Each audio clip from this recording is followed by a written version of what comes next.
করতে পারি। আবার পরবর্তীতে কি আছে, মহাদেব হইল বৈষ্ণবের শিরোমণি, কিন্তু মহাদেবও চায় যে বৈষ্ণবের সঙ্গ করতে, আমার গোবিন্দ চায় সবসময় কি করা যায়, আমি বড়, আমি সবকিছু জানি, সেটা যখন তুমি চলাচল করবে তখন তুমি শিখতে পারবে। তাই মহাদেব পার্বতী ভবানীকে বলি, চলো আমরা সাধু সঙ্গ করবো, তাহলে শান্তি পাবে।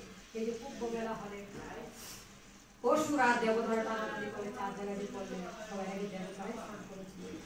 ঘরের একটা মাতা ছিলেন পূজার মতন দেখতেন, হাসপাতালে ওদের তোমাদের সব কিছু আমাদের সব কিছু অলঙ্কার বিরস্ত হয়ে যাবে, তোমাদের অঙ্গ পথে পথে করবে। এইবার তারা যায় মহাদেবের কাছে, এবার গিয়ে বললেন কি করা যায় মহাদেব, তুমি তো বৈষ্ণবের শিরোমণি, তুমি বলো কি করা যায়। বলছি